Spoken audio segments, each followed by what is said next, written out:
It's been a beautiful journey. Did you ever see yourself becoming a politician? Was it something that you wanted to do, or you felt that?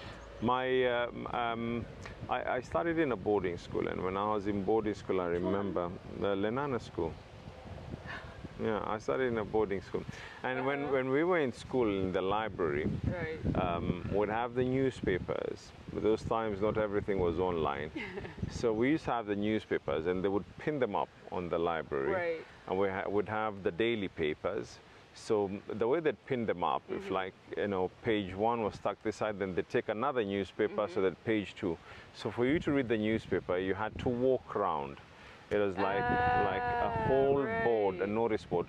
So you finish reading page 1 here, and then you go to where page 2 is, you walk, and likewise. So I remember we used to have a lot of political debates with my late father, because I'd really feel that I've prepped myself based on what it is that I read in the newspapers. A critic in some way on some of the things that I believed were wrong, and then he would try and, of course, justify them. And then during those times as well, there was one thing, you know, like nowadays you can easily, at the touch of a finger, you can be able to get the clips of what I've talked about in Parliament. I mean, if you want to know what I said in Parliament, all you have to go and do is just go to the parliamentary website or the YouTube and everything.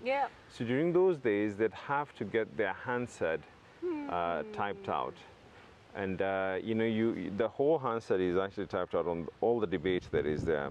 So at times in the evening, I would actually read the handset, and he wants to try and recall what did so and so say, so that he can be able to try and debate the next day. So I'd kind of read out for him that this person said so and so. And you know, in the middle, you know, if someone coughed, it'd be in bracket coughing. You know, that's how they used to write the handsets then. But it's like I said, it's been a beautiful journey. And till today, there's still some doors that are opened up for me.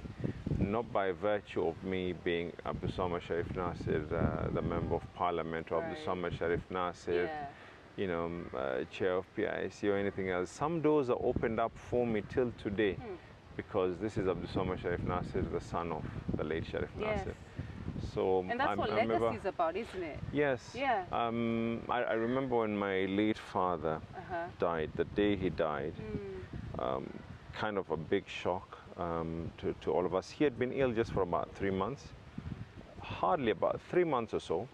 And I remember him asking to see all of us the night before, and the next morning at about 7 o'clock in the morning, we rushed him to the hospital, and he was no longer with us. But then when my father died, he died with about 35,000 shillings in his account.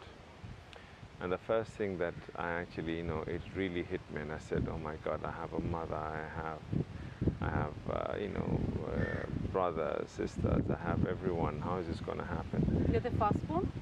No, I have other siblings as well. But I looked at it in terms of what next. And then one thing I've realized that you know, it's a lesson, and I hope that this lesson catches up not just to me, but to my children as well.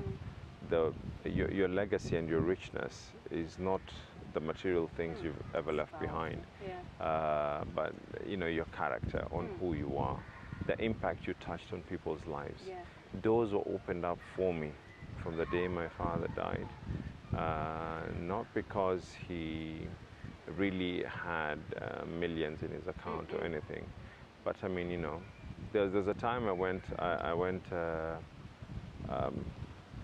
abroad, and I met this gentleman in a store, and we were trying to buy some things that me and a group of friends of mine wanted to buy some things. I'll not get into the details, but we were planning to give them out for charity.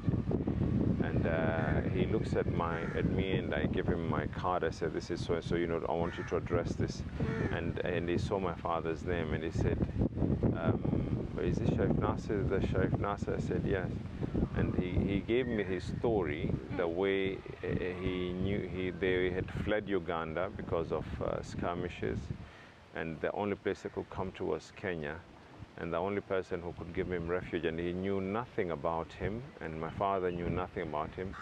And he says, I don't know, I've always been looking forward to pay back a favor. Oh, Jesus. And you know, and we were able to get whatever it is that we wanted to do Wow. out of the blues, just out of the blues. And it was a Wow. coincidence that he was in that shop as well, because he doesn't even run the shop. Right. He runs other businesses, but coincidentally he was there.